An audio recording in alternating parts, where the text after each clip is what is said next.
You're listening to the Mind Over Finger podcast, episode number 30.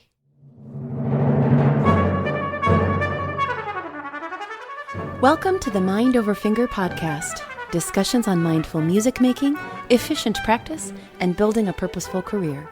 And now, your host, Dr. Renee Paul Gauthier.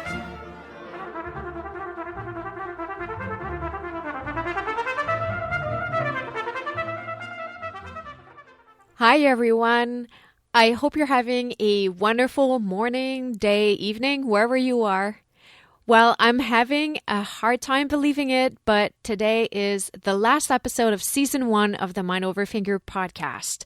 And before we dive in, I want to give a huge shout out to all the incredible guests that came on the show and were so generous with their time and insight.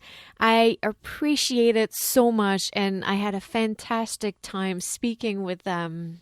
Also, a huge thank you to all of you for being a super supportive and enthusiastic audience. I deeply, deeply appreciate every comment, every DM, text, and every email you've sent me. I love you guys so much, and I'm so happy that you're enjoying my guests and the valuable information and wisdom they give us. I also want to thank composer Jim Stevenson for providing us with the awesome theme song of the show, which is the opening of the second movement of his Concerto No. 1 for trumpet and chamber orchestra. I fell in love with this piece the moment I heard it, and I was so excited that he so graciously let me use it. And you can find more about Jim and check out his impressive discography by going to composerjim.com. And last but not least, much love and gratitude to my amazing producer, Bella Kelly, who's worked so hard all season long and has made me and my guests sound so good. This show would not be possible without her. And so, to go out with a bang, I'm bringing you another spectacular artist. Today I speak with violin sensation Kerson Leong. Kerson first took the music world by storm in 2010 by winning the junior first prize at the prestigious Menuhin Competition. Since then, he's astonished and won over both fellow musicians and audiences alike with his rare and innovative mastery of his instrument, his natural ability to convey the subtlest of emotions, and the colossal scope of his live performances. He's been called Canada's next great violinist, and he's recognized as one of the most brilliant musicians of his generation. Kerson has played in some of the most prestigious concert venues, from Carnegie Hall to Wigmore Hall, and he's in regular demand as a soloist with orchestras all over the world.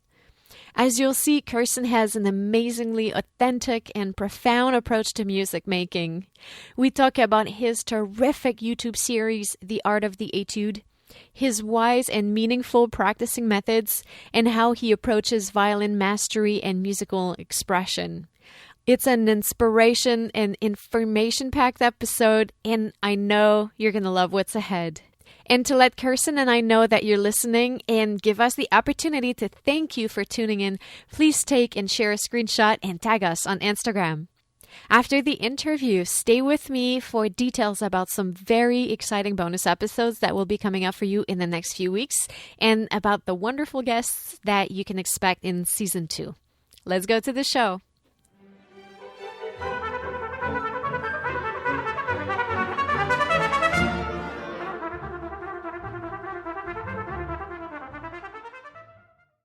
Kerson Leong, it's such a pleasure to have you on the show today. It's a real pleasure to be here. Thank you for having me. Kerson, you and I first came across each other when you were very young, I think maybe 10 years old, back in Ottawa, Canada. And already then it was obvious that you had a bright musical future in front of you. And it's been so wonderful to watch you grow literally, both as a person and an artist, and see your career blossom into something very spectacular. Oh, thank you. Thank you very much. I mean, I do remember very fondly, actually, us doing outreach projects together and going to schools, for example, and playing for the kids. And I do remember that actually from way back. I mean, when I was probably, as you said, 10 or 11 years old. And it's just, it's really great to be speaking with you again and, to talk about all these, fascinating topics. Yeah, and already then you sounded fabulous. Believe you guys were playing the Handel Iverson Passacaglia. That's right. Yeah, that's right. That's right. I do remember that. Yeah. So, would you please start by telling us the story of this incredible musical journey, how you got started, and how your artistic path has unfolded? Yeah, sure. So basically, I started playing the violin at age 4.5, but I came from a very musical family. So, even from the very beginning, I think I was surrounded by music, the sound of recordings, especially because my dad he's not a musician, but he's a very passionate music lover with a CD collection to boot. So at the beginning, I was always surrounded by the sound of music, and also my mom being a pianist sat me down on the piano even earlier, actually, at around the age of two, just to start to have a little bit of interaction with musical instruments and with music, just to kind of start involving me, I guess, in that. I started violin when I was 4.5, and at the beginning, I think, with as most things are, at the beginning, it was just something to keep me busy after school, or just something that was fun, a sort of side activity. Basically, I think in the very beginning there wasn't one particular moment, or some sort of one spark of inspiration, or like the sound of the violin, I guess, that really captivated me and convinced me to go to start the violin. But I think it was more something that really developed over time, that it really developed into a very important medium of expression and self-discovery for me. And so basically it became more serious as during my younger years as it went on. I started winning national competitions here in Canada, and but the big thing that has really sort of set me on the path that I am on now was winning the Menuhin competition at the age of 13 in 2010, and which was a really big deal for me, because it was just a complete. First of all, it was like an eye-opening experience towards a new world, but also just being thrust immediately into the musical spotlight. And for the next few years after that, I went through this very challenging but also formative time where I was trying to catch up, I guess, with the standard that I set for myself, and to just keep up with the flow, I guess, or the amount of musical engagements that I had, and also just to continue to develop, I guess, my level of playing, and to maintain all of that, I guess. At that time, I was studying with Jonathan Crow, actually, concertmaster of Toronto Symphony.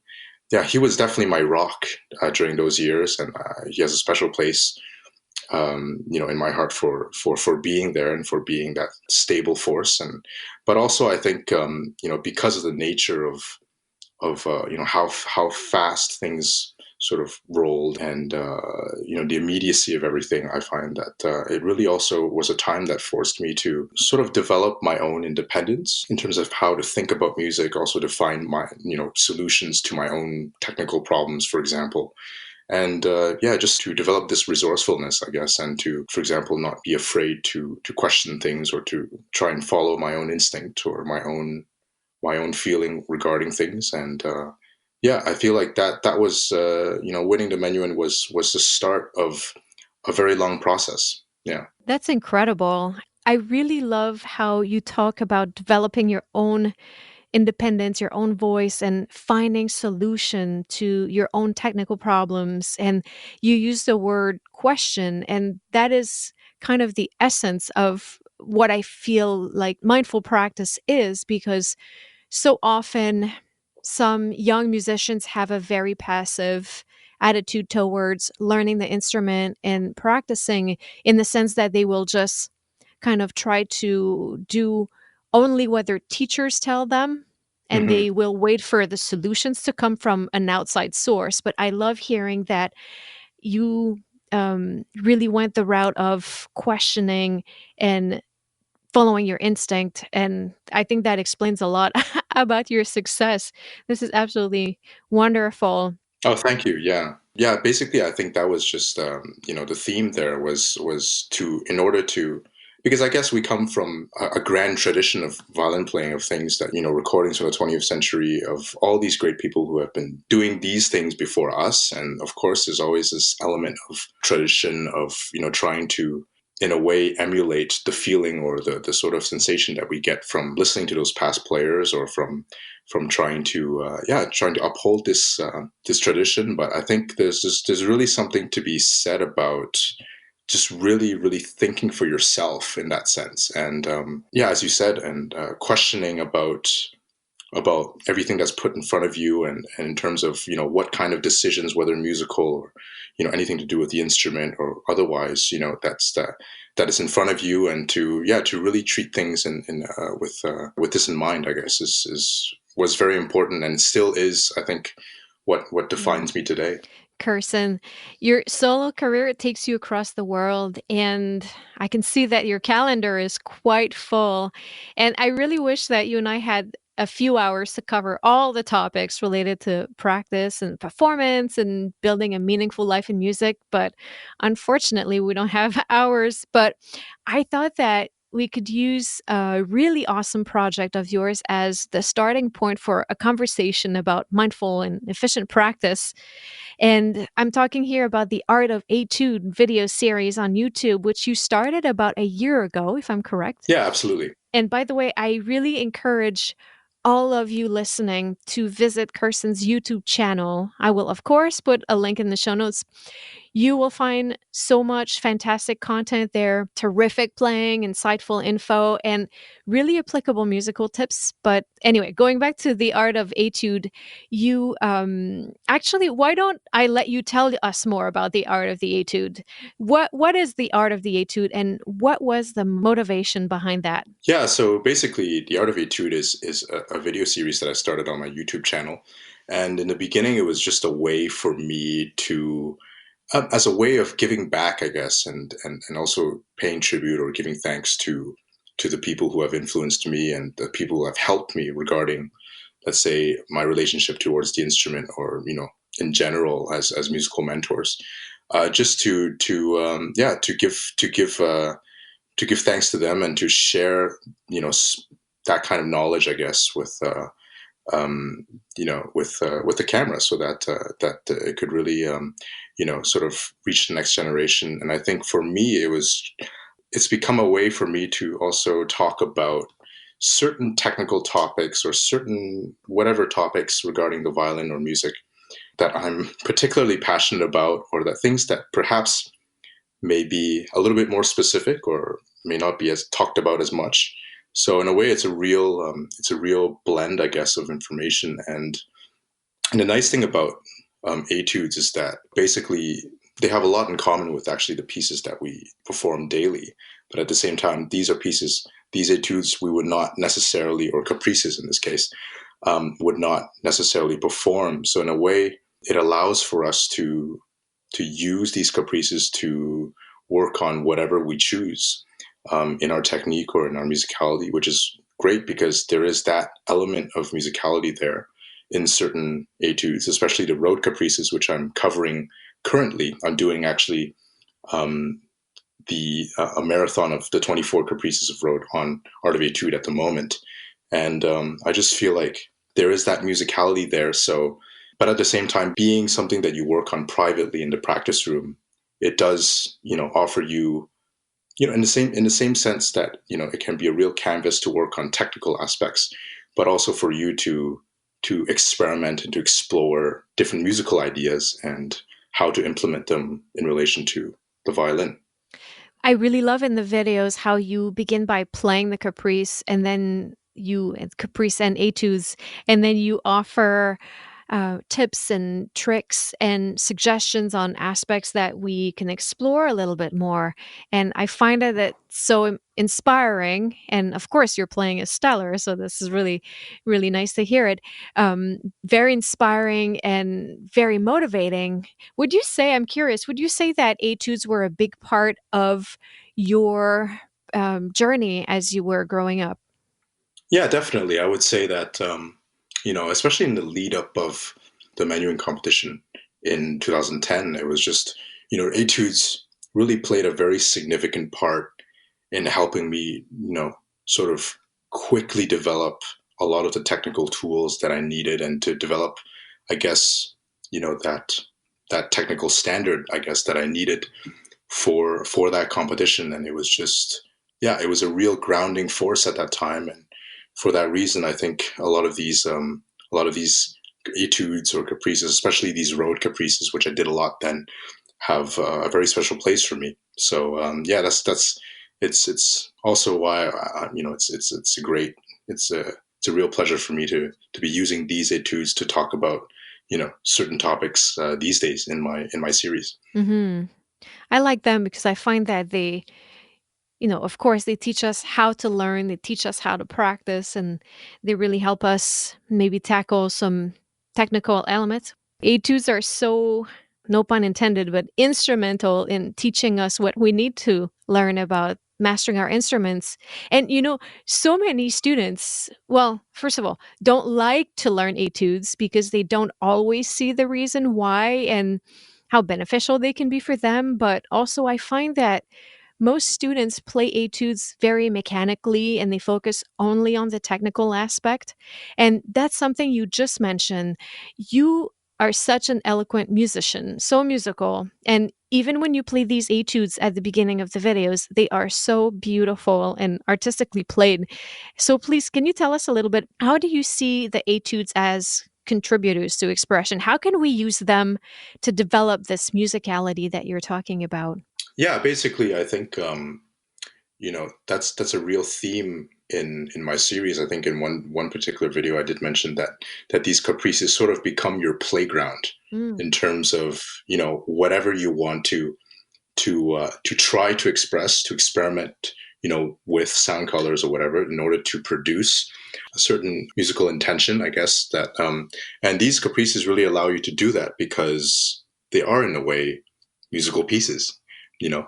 But in a way, it's just that this relationship to you know the fact that you practice these in the practice room, that they really become sort of vehicles with which you can really experiment, and do all sorts of different things, perhaps a little far-fetched things, just do your own experimentation, in the practice room, in the privacy of your own practice room, so that you can really understand sort of, what exactly you're going for and how to achieve it. So I feel like these caprices are just, yeah, super powerful in that sense, in that you can take it in any direction. I really love that you call it a playground for experimentation and a vehicle for experimentation. That's really great. And what has this project brought to you personally? I know that you were mentioning how it was a way to pay homage to your teachers and your mentors, but what are you getting out of this, doing this challenge? Yeah, so basically, as all acts of teaching or sharing of knowledge, I think that's just something that's become very, very important to me, that I've become very passionate about. Even now, doing more and more teaching, doing more master classes, being at the Jacob School of Music, for example, in Indiana U, doing, things in a summer academy, or even in Finland. I guess probably by the time that this episode is going to be released, I'm going to be in Finland working with students, in Finland at the Sibelius Academy and elsewhere. I think it's just, there is something really, really beautiful about sharing knowledge, first of all, Mm. but also about being able to concisely explain certain, certain concepts in words.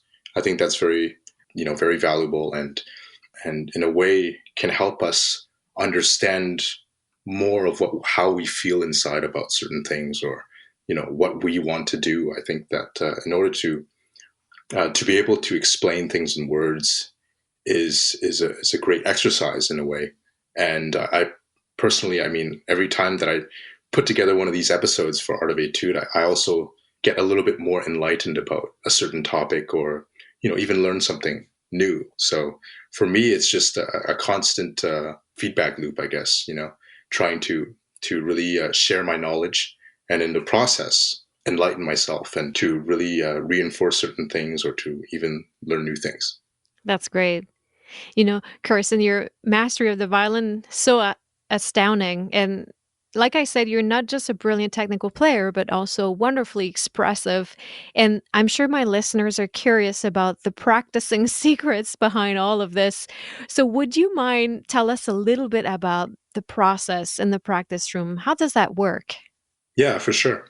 So I think recently, I think my process has always been to really go into the practice room already knowing exactly what my goal is. And I think by what I mean by that is sort of having, let's say, if I'm approaching a particular piece, so that I have to get a piece ready, that I have this, incredibly vivid image, of how I want things to sound, and in a way, a sort of also burning desire of wanting to achieve, if not exactly, but as closest to what I imagine in my head in terms of, what kind of sound or what kind of phrasing, what kind of a phrase do I want to hear, in all of its subtlety. So I think, that's really the theme here for me is whenever I go into a practice room, it's always been, to really, first of all, to have this vivid idea in mind and to really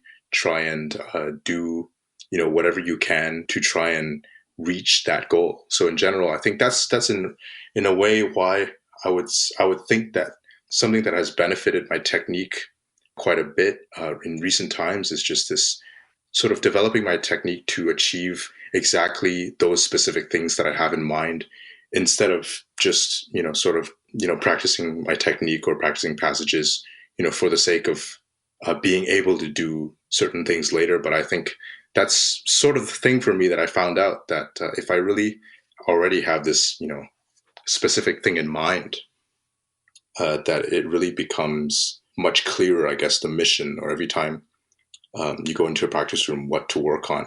So that's really the general idea in terms of whenever I need to pick up pieces and to keep, let's say, multiple pieces in my fingers at one time. I think it's important to always, even though, we have to work on certain passages and we have to always know what our weaknesses are and where we need to work on, to always keep the overall in our heads, regarding all these pieces, like the overall structure, the overall arc that you want to, project. And yeah, I guess that it really comes down to, your practice being dictated by a very strong idea or a very strong, even just the very strong desire to achieve a certain something. Mind over finger. Yeah, absolutely. And when you are, let's say, approaching or working on a difficult passage and you're trying to achieve what you were just talking about, really get to this close to the goal of what you have in mind, would you please unpack it for us a little bit, what that might look like? Yeah. So if I'm approaching, let's say, I mean, difficult passage as in maybe something fast or a little bit complicated, finger wise, something a little, something that could tangle your fingers or it's just be awkward. I guess it's always for me it was always important to, during slow practice, to still keep sort of the transitions between notes, whether it be, a finger coming down or coming up, or a shift, or whatever between a note, that sort of little splits, element still is executed as it would be executed at full speed. So that's really one thing that I've relied on to get things, quickly into my hands. Of course, I work rhythms as well. I work different, whatever passages in rhythms, different rhythms. I think that's always been a very solid tool, to really get something familiar or planted in your fingers. But I feel like, just this awareness, I guess, of really making sure that the transitions are still extremely fast and nimble, and that you're always aware of, let's say, I guess, how relaxed you can be in executing a certain motion. That's really the most important thing, so that when you reach, let's say, full speed, or in the process of reaching full speed, that you really that you that yeah, that the facility sort of remains, I guess, and that all these transitions still, still have, it's a higher chance of maintaining that clarity. And in terms of, I guess when it comes to performing or to sort of working, I always find that if there's something complicated in the left hand, to always think right hand. I think that's always been a very useful mentality, to always focus on what's going on in the right hand, because after all, that's what's the most important. So so that's pretty much my process. It's so true what you're saying. I find that this is where some musicians, some students, and I'll put myself in this group as well. This is where things get lost a little bit, is when the slow work is not reflective of what happens in real life, in the real tempo. And it's what you're talking about, paying attention in these moments in between, how the movement happens and how it reflects how it would be in real tempo. Yeah, basically, I think that's I find that the transition between notes, or just the space in between, or just maybe the last little bit of a note, or just the very beginning of a note, that space between notes is just the most important. I find that there is really where you can find, in practice, first of all, the most effectiveness. And if you want to develop nimbleness, and also develop sort of ease in executing certain passages, but also, I guess, when playing lyrically, that the space, between notes, or just at the very end or at the very beginning of notes, that's really where I find the magic happens. Hmm. One of the thing I really love about watching your videos playing, unfortunately, I have not had the chance to see you perform live recently, so I hope that you either come to the Chicago area soon, or I have a chance to go hear you wherever you are in the world. But what I love is really this ease that you seem to have on stage. It really feels as though the music is flowing out of you. Can I ask you? I hope that's not too. I don't know that word in English. Actually, I hope it's not too nosy of me. But what goes on in your head while you perform? I would say it depends, of course, on the particular piece, but certainly a lot is going on in my head. I think what, yeah, I mean, in terms of actually going back to what you mentioned about sort of the ease and everything, I think that just comes from I guess the emphasis that I put on relaxation in Mm, my technique, hmm. but also just the relaxation of body and the efficiency of motion that sort of has really influenced, I guess, the way I play, but my posture, especially on stage. I think over time that has really reflected that. But in terms of, I guess, all the activity, you could say, is in the mind, of course. That really is the origin of everything, and the driving force. Technically, I don't really put images in my head, like any concrete images or stories or whatever in my head, but I sort of try and really get myself involved in sort of the push and pull of within a phrase, or of the arc, and also just being able to anticipate exactly what I want to hear play, just moments before I play it. I find that's just it's quite a demanding mental exercise, but I find that there has to, I guess, it contributes to this sense of will, or willpower, that is necessary to achieve a certain a certain color, but a certain energy also, or insistence, I guess, in your playing. So I just, in my mind, I try and everything at this point is quite metaphorical, but I just try and really get myself busy with how to, I guess, imagine the exact shape of something, or exactly how I want this gesture to go, as if I was speaking a language that I didn't know. I love that. That's very great. And if you allow me to take you back a little bit, I really love what you said about this efficiency of motion. Hmm. And I really feel like you have such an acute awareness of everything that happens in your body, the motion, the kinesthetic aspect of playing, and this relaxation that you mentioned, and much more so than in many players. How did that get started with you? I'm not exactly sure if there was one point where I thought, because fortunately I've never been injured in a major way, so that's just really been very lucky. But I think a lot of it has to do with when I switched off shoulder rest. Actually, Mm. that was really a humongous turning point for me in many ways when I started the process of being able to play without shoulder rest, and within that process, I guess that it was really necessary for me to, as I found out as I went along, to develop all these new awareness about certain muscle groups that weren't being used before, or the extra role everything in the left arm or in the shoulder or in the left hand plays when you play without shoulder rest. And in that sense, I think when I was really trying to understand my body and also the process of how I can achieve this balance, I guess, when you play without shoulder rest between the shoulder and the left hand, that everything serves, a multi-purpose, but at the same time that there is enough, nimbleness and enough flexibility for you to get by. I think that was just also the, the starting point of, thinking about exactly what role each part of the body plays, and and what effort is how much effort is actually needed, I guess, in every motion. Mm. And that's very important.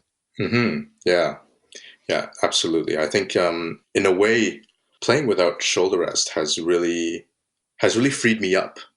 Before, when I was playing with shoulder rest, of course everything was going fine, but I had aches and pains and everything. I think it was just the lack of awareness, towards the full picture, I guess, of playing. Because I think, yeah, just the idea that playing without shoulder rest, when you play, let's say at the very beginning, I was trying to play with no pad whatsoever, so bareback, but at the same time, very extreme of me. But to never let the back touch my shoulder, Mm. of the back of the violin, I mean, um, it really just forced me to learn so many other different motions and certain subtle activity in the left hand, or in a certain, that a lot of these smaller muscles have this much more significant role, I guess, in playing. And that pretty much also influenced my sound in a way that I found a lot more sort of subtlety, I guess, involved in the making of sound, but also what is reflected in the sound. That there is, that you can really hear, I guess, a lot more subtle, a lot more little micro motions, I guess, that are happening in the left hand, or in the bow, in that sense. Yeah. Hmm. And I think it freed you up, though, because you had the interest and the determination to really find the most effective way to utilize your body to, really get the most bang for your buck, I guess, is the expression I would use. Yeah. Because not everybody has this instinct to search and really assimilate the new position and the new setup in the Yeah. way that is maximizing everything the way that you did. So this is really to your credit. Yeah. It was basically, I mean, very simply put, I think it was just a desire to play pain free, and to make it so that, if this was something that I would be doing for the rest of my life, and doing every day and tons of it, I guess, that it becomes something, you know as natural as eating or brushing your teeth. Hmm. That it was just this desire to be, yeah, to not have pain, but also to reach this level of naturalness, I guess. And of course, that was quite an audacious sort of ambition back then, but it still very much, influences, my playing and the way I work now. Mm. It's really interesting how we've had some guests on the show in the past that have talked about, their brass players talked about changing embouchure or going through career changes. And I think that the common theme I see there is that this event is a catalyst for a very thorough inner journey where if you are willing to go all the way and really search deeply inside, you can really, to use the expression that you used earlier, you can really free yourself in this process. Absolutely. Absolutely. Yeah. I think it really often only takes one particular spark or one particular click in your mind, and that can really spark, something that becomes, so significant that it still informs who you are and what you do today. Mm-hmm. Yeah. Kerson, I bet you're flying somewhere early tomorrow morning, so I should probably let you go. No Are you worries. ready for a round of rapid fire questions before we wrap up? Yeah, definitely. So, for the people who are dreaming or considering a career that resemble yours, can you tell us a little bit about what your life looks like? Definitely a lot of playing, a lot of juggling of repertoire, a lot of pieces in your fingers at one time, and of course the effort to maintain that, and also tons of traveling, exhilarating, but also sometimes can be extremely tedious, and also just a balance of of exhilaration on stage, but also I guess solitude and perhaps sometimes even loneliness off stage.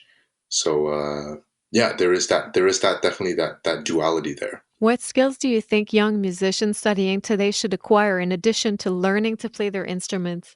I think in general you just have to be curious and to learn as much as possible regarding life, about art, about whatever you're doing, about music, about other, about the art that other people practice. I think that that very much things that we learn perhaps in other subjects, or that we can always make connections and have a lot to do with the material that we draw from in terms of expression and musical ideas. And I think it's just in general, I think it's really important to go outside, to live life, and to really to be curious and to learn as much as possible about anything that you think could complement your instrument. And is there a performance that has stayed with you throughout the years? Let's see.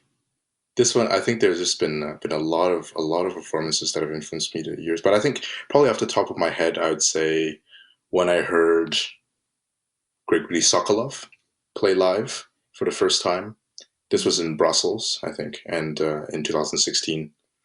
And I just learned about him sort of the previous summer when I was in Verbier for the Verbier Academy. Yeah, that was definitely, a really incredible moment for me, and also just, has Sokolov's playing has just really grown on me. I think since then that just this will, this incredible commitment and this strength of personality and strength of character. I think that's really an example for us musicians. Hmm. Kerson, do you have a favorite tool in the practice room? I'd just say my brain. I don't know. There could be could be as long as I have, I guess, the willingness to practice and sort of the mental fortitude. And but other than that, I would say metronome. But that's a great answer. I really like that answer a lot. Yeah. Yeah. I was hearing someone on the radio the other day say that no one on the planet could afford a tool or a machine as expensive as a brain would be if someone could manufacture them. So, Yeah, absolutely. I think that's just the most important thing, I guess, is just to be able to go into the practice room with a particular goal or with a particular idea, you know, and to have the willingness to work towards that. I think that's just, that's what makes practice what it is, and that's what makes it useful. mhm. Do you have a favorite book that you would recommend to our listeners? I don't have a particular favorite book that comes to mind. I mean, I read, but nowadays I don't have as much the chance to read as much as I would like. But I would definitely just go ahead and read as much classic literature as you can. Yeah, that's very useful. Yeah, absolutely. I'm curious about one thing, and because you mentioned a little bit earlier, I know these are supposed to be rapid fire questions, but I have to while I have you on the line. Um, because you were talking about spending so much time traveling. Is mental practice something that you do while traveling sometimes on the plane? Yeah, for sure. I mean, it can be anything from just thinking of a new idea, or just thinking, oh, how can I phrase this slightly differently, or just very informal gestures like that. But I think that in a way has a very powerful effect on the subconscious. I think when you go back into a practice room, at least I find that even on days where I don't really touch the instrument much, or on days perhaps that I've performed a lot, in a certain period, and have let go of the instrument for a bit of time, just to recuperate a little bit. But coming back, I mean, after all of this, stuff that goes on in your daily mind, that things do change, that you feel that there is a change, based on the ideas that have come to your mind, or that the sort of little games, or little the practice that you've done in there. I think it's very important. Yes. And I find mental practice is such a complex topic to discuss and try to explain or encapsulate for people who've never done it before, because no one really knows where to begin if they've never done mental practice. Yeah, no, absolutely. I think again it ties down to this idea that you really have to first of all have the will to make something happen musically, and to be able to sort of map it out in your head before ever even touching the instrument. I find that going into the practice room with all of that already set is just so important, not only for efficiency of practice, but also just um, being as effective as possible, and being able to give yourself as many answers that you thought that you might have not even seen. So yeah. And when you talk about mapping, do you think about structural, the form of the piece and musical ideas, or does it go even further? Yeah, absolutely. It can be anything from sort of experimenting with phrasing, like to imagine a phrase in your head, or to experiment with pacing, for example, or to but at the same time, it's as if sometimes these things happen, but you associate a certain phrase, perhaps you have in mind, with a certain state, a certain emotional state, or a certain sensation, I guess. And what's funny is that I find that um, a lot of these so-called states, or certain feelings, I guess, come from certain memories I've had over the years, whether it was out walking in a certain city, or just being with people, or like, I guess all of these experiences that we have in daily life sort of generate these I don't know, yeah, these I don't know if you can call it images, because it's not that concrete, but just these sensations, or these mental states that you sort of record, I guess. And oftentimes I find myself, you know um, like like it's irresistible to sometimes associate one of these states with the phrase that I have in mind, and this is what gives, I guess, um, that particular phrase, the way I play it, its expressive content. Hmm. This is really wonderful. Thank you for allowing me to jump back there. No worries, no worries. Yeah, What is a piece of advice that was given to you and that you would like to pass on to the listeners? this is something that Augustin Dumay has sort of. I mean, I guess his general message that he's told me over the past 4 years that I've been working with him in Belgium. That I guess to along the lines of think in terms of the music, not in terms of the violin. Mm. So I think, in other words, I think just to not allow sort of whatever limits there may be in the violin to limit your musical ideas or your musical will, and to ask yourself the question of what can the violin do for me to um for me to accomplish this certain idea that I have in mind. That's great. Kerson, how about a quick actionable tip that listeners could implement today in their musical lives? Yeah, I guess today I'd like to challenge people to just really think, but also think as in to really have a mental image before doing everything. Before, I guess, to have an intention already in mind before practicing or before playing a certain phrase, because I feel like that would immediately, help in speeding up practice in terms of, making it more effective, more efficient, but also can also help find your expressive voice and your own voice, in fact, over time, and just being able to, I guess, having the confidence to embrace, the particular musical message that you want to bring forth. This is great. Kerson, how about some projects? What is happening for you in the coming months? Yeah, basically a lot of great projects. In terms of concerts, I'll be in the Canary Islands later this month to do the Bach Festival there, and we'll be in Finland to work with students at Sibelius Academy and to play Mozart with the chamber orchestra, as well as making my debut with the Vancouver Symphony. But I think what's really exciting for me coming up is just because I'm always someone who, I guess, really likes to be challenged with something new or something different, and to always think in terms of connections regarding regarding how certain things can connect back to what I do, or how, let's say, that something could really from the outside could benefit my playing. So I think a lot of things will be happening more and more on my social media, for example. I think that in that sense, I'm just going to be so much more active in promoting the music that we play, but also in just sharing good vibes, and to sharing all of this what we're so fortunate to do. And we are all going to benefit from that, I'm sure. Yeah, it's my pleasure. It's my pleasure. And where can people find you on social media? I'm going to put all these links in the show notes, but for the people who are just listening right now and not able to take a look. Yeah, for sure. So, I mean, I have you can find all sorts of information on my website, my concert schedule, um, which is very exciting. Any news or, anything that you can find on my website. I'm active on Facebook as well, and particularly on Instagram. And on Twitter, you can find all of that. Just basically, my handle is at Kerson Leong.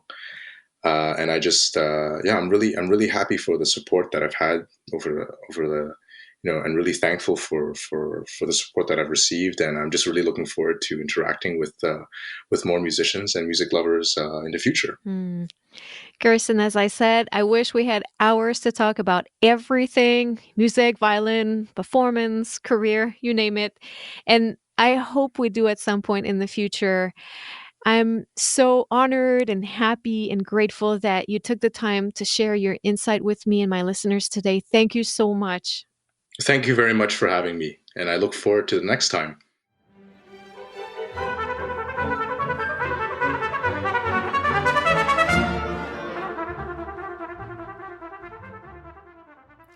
And there you have it. I hope you enjoyed this episode with one of my favorite violinists, Kerson Leong. And this is it for season 1 of the Mind Over Finger podcast. Well, I guess not quite, because as I said in the intro, I have several pretty incredible bonus episodes coming your way in the coming weeks. I'm really excited to be on site at Notre Dame University as one of the official podcasters covering the 46th annual Fish-Off competition from May 10 to 12. And I thought it would be really fun to bring you guys 5 former winners of the competition to talk about their experience preparing for and competing at Fish-Off and what wonderful adventures and opportunities have come out of that. So starting this Monday, you can hear all about the Fish-Off effect with my guests: Blaise Magnière from the Avalon String Quartet, Matt Landry from the Acropolis Reed Quintet, Dorival Puccini from Axiom Brass, Christopher Whitley from the Thalia String Quartet, and Lydia Ray from the former Cairo String Quartet. So make sure to subscribe and tune in on Monday because those conversations are bursting with inspiration and extremely useful information. You can also expect episodes from the competition coming later in May. Now, Season 2 of the Mind Over Finger podcast will be back on Friday, September 6, 2019. And I have for you another lineup of amazing guests. To only name a few, get ready to hear from solo violinists Lara St. John, Arno Sussman, and Sarah Whitney, concertmaster of the Chicago Lyric Opera Orchestra Robert Hanford, principal violist of the Metropolitan Opera Orchestra Milan Milisavljevic, principal cellist of the LA Phil Robert Demain, principal flute of the Seattle Symphony Damari McGill, Northwestern University bassoon professor and author David McGill, principal trumpet of the Met Opera Orchestra Billy Hunter, principal percussion of the Cleveland Orchestra Mark Damulakis, and none other than the wonderful string pedagogue Simon Fisher. Lots of mindful fun ahead. As always, you can find the show notes for this episode as well as all the other episodes of Season 1 at mindoverfinger.com. So once again, thank you so much for listening. À bientôt!